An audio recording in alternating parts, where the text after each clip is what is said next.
علی علی حق ہے، علی حق ہے، علی حق ہے، علی علی جدھر حق ہے ادھر مولا، جدھر حق ہے ادھر مولا، جدھر مولا ادھر حق ہے۔ بسم اللہ الرحمن الرحیم، الحمدللہ رب العالمین وصلی اللہ علی محمد وآلہ الطاہرین ولعنۃ اللہ علی اعدائہم اجمعین الی قیام یوم الدین۔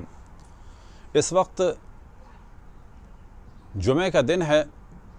اور 4 بجے ہیں اور 14 اگست ہے، اور وہ پاکستان کا جس کا بانی قائد اعظم محمد علی جناح ایک شیعہ، اور وہ پاکستان کہ جس کو سپورٹ کرنے والے اور پیسے دینے والے راجہ محمود آباد اور حبیب، اسی پاکستان میں 13 اگست کو محمد علی نام کے ایک جوان کو مارا جاتا ہے اور اس وقت اس کی تدفین ہو رہی ہے۔ یہ سب کچھ اس وجہ سے ہو رہا ہے کہ اہل سنت کے ایک بہت بڑی تعداد میں ایک بہت بڑی تعداد میں وہ علماء یہود کی مانند ہیں کہ جو اپنی قوم کو منحرف کر رہے ہیں اور جھوٹ بول بول کے صدیوں سے ہمیں لاکھوں کروڑوں کی تعداد میں قتل کرتے رہے۔ اب ہم تمام اہل سنت کی خدمت میں ہاتھ جوڑ کر معافی مانگتے ہیں کہ ممکن ہے کسی کی دل آزاری بھی ہو، لیکن یہ ہمارے لیے ضروری ہو چکا ہے اپنی جان کو بچانے کے لیے کہ ان کو آگاہ کریں کہ ان کی کتابوں میں کیا ہے،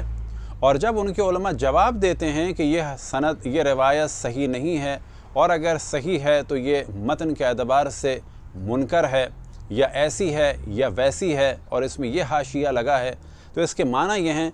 کہ وہ یہ کہنا چاہتے ہیں کہ کتابوں میں اگر کچھ ہو تو پھر بھی یہ دیکھنا چاہیے کہ اس کی سند صحیح ہے یا نہیں ہے، اور اگر صحیح بھی ہو تو یہ دیکھنا چاہیے کہ منکر ہے یا نہیں ہے اور مسلمہ عقائد سے مطابقت رکھتی ہے یا نہیں رکھتی۔ تو جب وہ اپنے دفاع کے لیے نظریات دے سکتے ہیں تو تمام دیگر مذاہب اور ادیان کو بھی یہی موقع دینا چاہیے اس سے پہلے کہ انہیں قتل کیا جائے۔ اب یہ ذہن میں رہے کہ پاکستان میں کبھی عیسائیوں کو قتل کیا جا رہا ہے توہین رسالت کے نام سے، جبکہ توہین رسالت کا منبع، توہین رسالت کا مصدر، توہین رسالت کا ڈھیر جو ہے وہ صحائف 6 میں ہے۔ اسی طریقے سے کبھی قائدیانیوں کو قتل کیا جا رہا ہے، آپ ان سے عقیدتی بحث کریں لیکن ان کے افراد کو قتل کرنا یہ قطعاً کسی بھی قانون کے اعتبار سے صحیح نہیں ہے۔ اب ممکن ہے لوگ کہیں کہ جی ہم قائدیانی ہو گئے یا قائدیانیوں کی طرفدار ہو گئے، تو ہم کہہ رہے ہیں کہ عقیدتی ڈسکشن کریں ان سے، لیکن جب موقع ملے انہیں قتل کر دیں، یہ روش قطعاً غلط ہے، غلط ہے، غلط ہے۔ کبھی آپ آسیہ بی بی کو قتل کرنے کے لیے اٹھتے ہیں، کبھی آپ ایک کم سن بچی کو قرآن جلانے کے جرم میں قتل کرنے کے لیے اٹھتے ہیں، کبھی آپ نے سلمان تاثیر کو قتل کر دیا کہ جبکہ ان کا صرف ایک جملہ تھا کہ یہ قانون مس یوز ہو رہا ہے، نہ کہ رسول اللہ کی توہین کے لیے وہ کچھ کہہ رہے تھے، یہ قانون مس یوز ہو رہا ہے۔ تو ہم تو یہ کہتے ہیں کہ علماء اہل سنت توہین رسالت کے دعوے دار بن ہی نہیں سکتے، کیونکہ سب سے زیادہ توہین وہی کرتے ہیں۔ سب سے زیادہ توہین کتب اہل سنت میں ہے، خصوصاً صحائف 6 میں۔ پھر ہم توجہ دلائیں کہ تمام ادیان کا احترام کرنا چاہیے، تمام مذاہب اسلامی، دیوبندی ہوں، اہل حدیث ہوں، بریلوی ہوں، بوری ہوں، آخانی ہوں، عباضیہ ہوں، یہ سب مسلمان ہیں، سب کا احترام ہے، سب کی جان مال عزت آبرو کا دفاع کرنا چاہیے۔ لیکن جس طریقے سے علماء اہل سنت کی روش ہے پوری دنیا میں کہ مختلف مذاہب اور ادیان کے پیچھے پڑ جاتے ہیں، ان کا قتل عام کا بازار گرم کرتے ہیں، یہ قابل قبول نہیں ہے۔ یہ مزاج ان کو اپنے بڑوں سے ملا، اور اس کو بھی ہم ڈسکس کریں گے کہ ٹالرنس کی تربیت نہیں دی گئی ان کے بڑوں کی جانب سے، اور کہا گیا کہ قتل کر دو، مار دو، جلا دو، یہ وہاں سے ان کو سب چیزیں ملی ہیں۔ اب آپ کے سامنے ہم صحیح بخاری کا ایک موضوع ڈسکس کریں گے رحمت للعالمین کے لیے، وہ کہ جو تمام عالمین کے لیے اسوہ حسنہ ہیں، کہ کس طرح سے بخاری میں توہین کی جا رہی ہے اور پھر اس کو دنیا بھر میں چھاپا بھی جا رہا ہے، اور اس کے بعد دعوے دار بھی ہیں توہین رسالت کے۔ تو پہلے مرحلے میں ہم توجہ دلائیں کہ اگر اس کا کوئی سننے والا نان مسلم ہو تو وہ یہ جان لے کہ ان چیزوں کی کوئی حیثیت نہیں ہے، یہ چیزیں اس مافیا کے ذریعے سے نقل ہوئی ہیں کہ جنہوں نے رسول کی بیٹی کو قتل کیا، رسول کے داماد کو قتل کیا، رسول کے نواسوں کو قتل کیا، رسول کی نواسیوں کو جو ہے وہ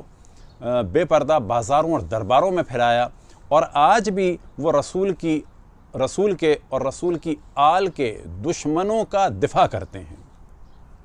ان کو رسول سے جنگ کرنے والا ابو سفیان عزیز ہے، اس کے ساتھ رضی اللہ بھی لگاتے ہیں۔ اس ابو سفیان کی بیوی کہ جو ذوات العالام میں سے تھی، جھنڈے دار عورتوں میں سے تھی، جو عرب میں زنا میں مشہور تھی، اس کا دفاع کرتے ہیں۔ اس کا بیٹا کہ جس نے رسول کے بھائی اور داماد اور وصی اور ولی اور اہل سنت کے حساب سے چوتھے خلیفہ سے جنگ کی، اس معاویہ کا دفاع کرتے ہیں۔ اس معاویہ کا دفاع کرتے ہیں کہ جس نے رسول کے نواسے کو قتل کرایا۔ اس کے بعد اسی ابو سفیان کا پوتا کہ جس نے رسول کے دوسرے نواسے کو قتل کر کے رسول کی نواسیوں کو اسیر کیا، اپنے دربار میں لا کے کھڑا کیا، اور دربار میں سر امام حسین کو تشت میں رکھ کے اپنی عصا سے ان کے سر پہ کبھی مارا، کبھی ان کے چہرے پہ اور ہونٹوں پہ مارا، اس یزید کا دفاع کرتے ہیں۔ تو جان لیں اس سسٹم سے جو روایات اگر رسول اور آل رسول کے خلاف آتی ہیں تو وہ کبھی بھی صحیح نہیں ہو سکتی۔ لہٰذا اگر اس کو کوئی دیکھ رہا ہے نان مسلم، چاہے وہ عیسائی ہو چاہے وہ ہندو ہو، تو جان لیں یہ ایک اینٹائی رسول اللہ سسٹم سے روایات آ رہی ہیں، اور کوشش کی گئی اس زمانے میں جیسے آج کل کیا جاتا ہے، کسی تنظیم میں داخل ہو کے اس تنظیم کے فرد کو 100% حملے نہیں کر سکتے، تھوڑی تعریف کرتے ہیں اور کوشش کرتے ہیں کہ اس کی شخصیت کو خراب کر دیں۔ یہی حال ہوا عالم اسلام میں کہ رسول کی شخصیت کو خراب کیا گیا اور آل رسول کی شخصیت کو خراب کیا گیا اور ان کو قتل کیا گیا۔ آپ کے سامنے ہے صحیح بخاری جلد نمبر 1، ترجمہ ہے مولانا محمد داؤد راز صاحب کا، مرکزی جمعیت اہل حدیث ہند نے اس کو چھاپا ہے، صفحہ نمبر ہے 440۔ روایت نقل ہوئی ہے عمر بن دینار سے، انہوں نے کہا کہ میں نے جابر بن عبداللہ انصاری رضی اللہ عنہما سے سنا، وہ بیان کرتے ہیں کہ رسول اللہ صلی اللہ علیہ وآلہ وسلم نبوت سے پہلے، اب یہاں پر بریکٹ میں ہے نبوت سے پہلے، یہ بخاری میں نہیں ہے، نبوت سے پہلے کعبے کے لیے قریشی کے ساتھ پتھر ڈھو رہے تھے۔ اس وقت آپ تہمت باندھے ہوئے تھے۔ آپ صلی اللہ علیہ وآلہ وسلم کے چچا عباس نے کہا کہ بھتیجے کیوں نہیں تم تہمت کھول لیتے اور اسے پتھر کے نیچے اپنے کاندھے پر رکھ لیتے، اب پھر بریکٹ میں ہے تاکہ تم پر آسانی ہو جائے۔ حضرت جابر نے کہا کہ آپ نے تہمت کھول لیا اور کاندھے پر رکھ لیا، اسی وقت غشی کھا کر گر پڑے، اس کے بعد آپ کبھی ننگے نہیں دیکھے گئے۔ معاذ اللہ معاذ اللہ معاذ اللہ، لاکھوں دفعہ معاذ اللہ۔ یہ جو روایت بخاری میں نقل ہوئی، اصل متن میں نبوت سے پہلے یا نبوت کے بعد کچھ نہیں ہے۔ دوسری بات یہ کہ اگر نبوت سے پہلے مان بھی لیا جائے تو اس وقت بھی رسول اللہ صلی اللہ علیہ وآلہ وسلم کے احترام کا یہ عالم تھا کہ حجر اسود کو اٹھانے کے لیے جو پرابلم ہو رہا تھا اس میں رسول اللہ صلی اللہ علیہ وآلہ وسلم سے مشورہ لیا گیا، اور یہ نبوت سے پہلے کی بات ہے۔ اس وقت آپ صادق و امین مانے جاتے تھے، طیب و طاہر مانے جاتے تھے، یا بالفاظ دیگر آج کل کہا جائے کہ جس طرح ایک نوجوان کو یا بچے کو بہت ہی ذہین اور باشعور مانا جاتا ہے۔ آج بھی کوئی چھوٹا بچہ اگر آپ کے آس پاس ہو، اس سے آپ کہیں کہ اپنا کپڑا اتار کے کچھ اٹھا لو، مثال کے طور پر گرم دیگچی یا نیکر کھول کے نیکر اتار کے اٹھا لو، یا مثال کے طور پر کوئی چیز پکڑنی ہے تو اپنا نیکر اتار کے جو ہے وہ اس کے ذریعے سے پکڑ لو، تو یہ 5 سال کا بچہ یہ کام نہیں کرے گا کہ جو نسبت دی جا رہی ہے اشرف الانبیاء کو۔ پھر ہم توجہ دلائیں کہ اگر کوئی غیر مسلم دیکھ رہا ہے وہ بھی یہ جان لے کہ یہ ایک دشمن رسول اور آل رسول مافیا کے ذریعے سے چیزیں نقل ہوئی ہیں، اور اگر کوئی مسلمان دیکھ رہا ہے تو وہ بھی جان لیں کہ اس کو ہم صرف اس وجہ سے نقل کر رہے ہیں کہ ہمیں لاکھوں کی تعداد میں، کروڑوں کی تعداد میں ان صدیوں میں قتل کیا گیا ہے، کبھی توہین رسالت کا الزام لگا کے، کبھی تحریف قرآن کا الزام لگا کے، کبھی توہین امہات المومنین یا اصحاب کا الزام لگا کے، اور ہم بتا دیں کہ ہم جو کچھ بیان کرتے ہیں اصحاب کے بارے میں، امہات المومنین کے بارے میں، یاد رکھیں وہ سب کچھ کتب اہل سنت سے بیان کرتے ہیں۔ وہ تہمتیں ہیں کتب اہل سنت میں حضرت عائشہ پہ کہ وہ ہمارے یہاں نہیں ہیں اور ہم انہیں ڈسکس بھی نہیں کرتے۔ دوسرا ترجمہ ہے صحیح بخاری کا، اور یہ ترجمہ کیا ہے فاضل شہیر مولانا عبد الحکیم خان اختر شاہ جہاں پوری صاحب نے، اور یاد رکھیں کہ یہی ترجمے اور اسی قسم کی کتابیں سبب بنی تھی انڈیا میں کہ جو کتاب لکھی گئی معاذ اللہ معاذ اللہ معاذ اللہ کہ جس میں لفظ رنگیلا آتا ہے رسول کے ساتھ، وہ کتاب لکھی گئی آپ انہی کتابوں کی وجہ سے۔ اب ہم دوبارہ کہتے ہیں کہ ہم اپنے برادران اہل سنت سے معافی مانگتے ہیں، قطعاً وہ مسلمان ہیں، ان کی جان مال عزت آبرو کا دفاع ہے، دفاع کرنا چاہیے، وہ ہمارے بھائی ہیں، مسلمان ہیں، اگر کسی کی ان سے شادیاں ہوئی ہیں بالکل صحیح ہیں، ان سے لین دین، آنا جانا، کھانا پینا، ان کا ذبیحہ بالکل صحیح ہے۔ ہمارا اس وقت آرگومنٹ ہے ان مولویوں کے ساتھ کہ جو علماء یہود کی طریقے سے فضائل اہل بیت کو اور مقام اہل بیت کو اور مقام رسول اللہ کو چھپاتے ہیں۔ اب تک آپ دیکھیں ہم نے سوال کیا کئی دفعہ کہ وہ جو موضوع اہل سنت کے ایک مسلمات میں سے ہے کہ معاذ اللہ رسول اللہ صلی اللہ علیہ وسلم نے کئی دفعہ پہاڑ سے چھلانگ لگا کے خودکشی کی کوشش کی، کسی نے بھی اس کو ڈسکس نہیں کیا۔ ہمیشہ دوسرے افراد کے دفاع کے لیے ان کی زبانیں کھلتی ہیں۔ جلد نمبر 1 صفحہ نمبر 240، نماز میں اور علاوہ ازیں ننگے ہونے کی کراہت۔ عامر بن دینار سے روایت ہے کہ میں نے حضرت جابر بن عبداللہ انصاری رضی اللہ تعالی عنہما کو بیان کرتے ہوئے سنا کہ رسول اللہ صلی اللہ تعالی علیہ وسلم کعبے کے لیے پتھر اٹھا کر لا رہے تھے اور آپ کے اوپر ازار تھی، ازار یعنی ایک لنگ۔ آپ کے چچا حضرت عباس نے آپ سے کہا کاش تم اپنی ازار کو پتھر کے نیچے اپنے کاندھوں پر رکھ لو، اور راوی کو بیان ہے کہ انہوں نے اسے کھول کر آپ کے کاندھوں پر رکھ دیا تو آپ بے ہوش ہو کر گر پڑے، اس کے بعد آپ کو ننگا نہیں دیکھا گیا۔ معاذ اللہ معاذ اللہ معاذ اللہ۔ ہم صرف یہ سوال کریں گے ان لوگوں سے جو ٹھیکیدار بنے ہوئے ہیں توہین رسالت کے، ان لوگوں سے ٹھیکیدار بنے ہوئے توہین امہات المومنین اصحاب سے، اگر یہ روایت ہمارے ہاں مل جاتی تو آپ کتنا ہمیں قتل کرتے۔ ہم پھر کہہ رہے ہیں کسی بھی دین والے کا قتل عام، کسی بھی مسلمان فرقے کا قتل عام، کسی انسان کا قتل عام، ڈیبیٹ کرنی چاہیے، ڈسکشن کرنا چاہیے۔ اور آپ یاد رکھیں آپ ہمیں قتل کرتے آئے ہیں سردیوں سے، یہ ہمارا عقلی فریضہ ہے کہ ہم دفاع کریں اور آپ کو بتائیں کہ آپ ناموس صحابہ بل یا ناموس امہات البل تو بڑی عجیب بات ہے، آپ ناموس مصطفیٰ، ناموس رسالت بل کے بھی اہل نہیں ہیں۔ ہمیں یہ چاہیے کہ ہم آپ پر مقدمہ کریں کہ بخاری بین ہونی چاہیے جس میں رسول اللہ کو ننگا دکھایا گیا ہے، معاذ اللہ معاذ اللہ۔ اور یہ ایک حوالہ ہم بخاری کا اس وجہ سے دے رہے ہیں کہ یہ کافی ہے، ورنہ یہ موضوع آپ کی ہزاروں کتابوں میں تاریخوں میں آپ نے بیان کر کے رسول کی شخصیت کو خراب کیا ہے۔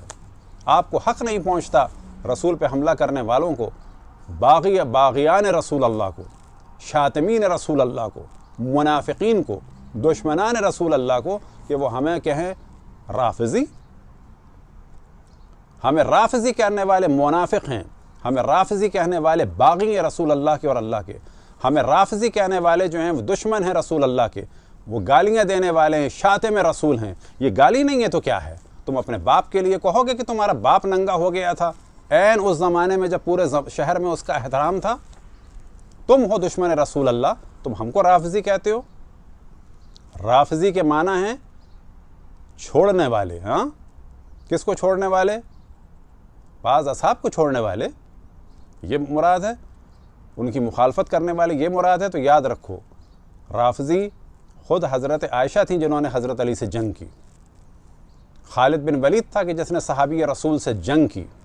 قتل کیا جناب حضرت مالک ابن نویرہ رضی اللہ تعالی عنہ کو، زنا کیا ان کی بیوی جناب ام تمیم سے بنت منحال رضی اللہ تعالی عنہا سے۔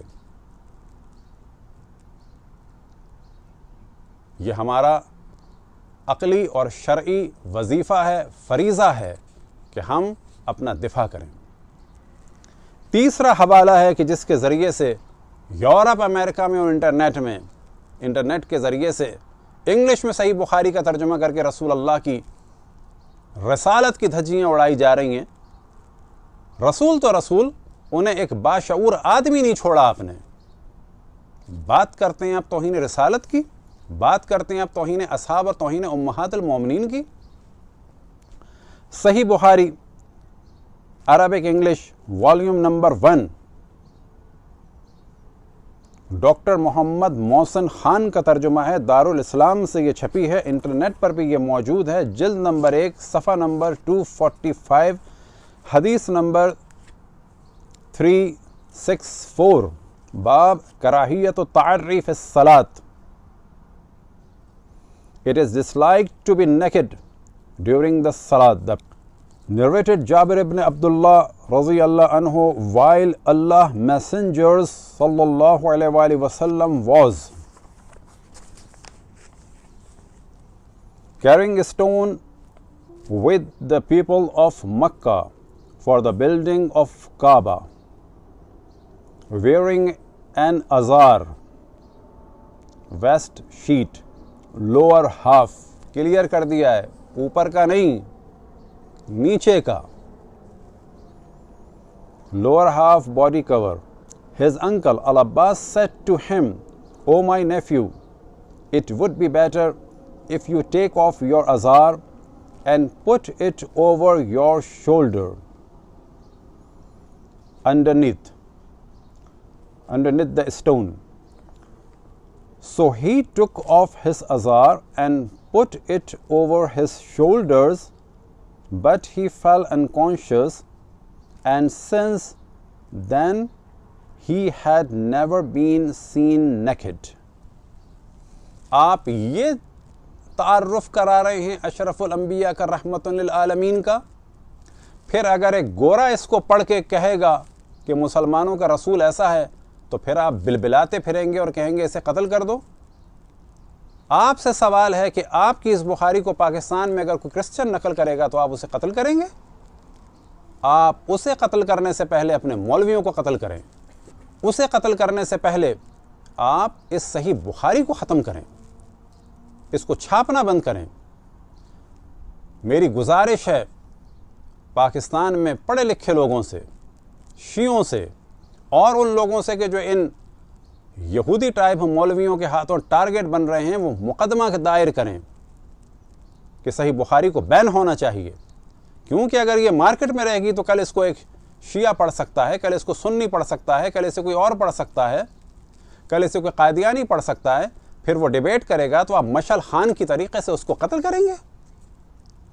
مشعل خان جیسے یاد رکھیں کہ آپ کے یہاں لاکھوں جوان ہیں کہ جو دیندار ہیں، آپ کے دیندار جو لگتے ہیں آپ کو داڑھیوں والے، وہ اصل میں بے دین ہیں، منافق ہیں، شاتم رسول ہیں، دشمن رسول ہیں۔ آپ کے جو لبرل لوگ ہیں، یاد رکھیں کہ جن کو آپ سمجھتے ہیں ایتھیس یا لبرل، اصل میں وہ دیندار ہیں، وہ ایتھیس نہیں ہیں، وہ بے دین نہیں ہیں، وہ آپ کی ان حرکتوں کی وجہ سے دین سے دور ہو رہے ہیں۔ انہیں بھی سوچنا چاہیے، وہ دقت نہیں کرتے، انہیں سوچنا چاہیے، دقت کرنی چاہیے، تحقیق کرنی چاہیے کہ بعد رسول اللہ صلی اللہ علیہ وسلم کیا ہوا۔ خداوند تبارک و تعالیٰ سے دعا ہے کہ تمام انسانوں کو اتحاد اور محبت کے ساتھ، عقل و شعور کے ساتھ رہنے کی توفیق عطا فرمائے۔ جو جس دین پہ عمل کرتا ہے کرے، اور اگر اسے پھیلانا ہو تو تلوار کے ذریعے سے نہیں، عقل و شعور کے ذریعے سے اور ڈیبیٹ کے ذریعے سے اور بات چیت کے ذریعے سے، ڈائلاگ کے ذریعے سے مسائل کو حل کریں۔ وصلی اللہ علی محمد وآلہ الطاہرین۔ علی علی حق ہے علی حق ہے علی حق ہے علی علی جدھر حق ہے ادھر مولا، جدھر حق ہے ادھر مولا، جدھر مولا ادھر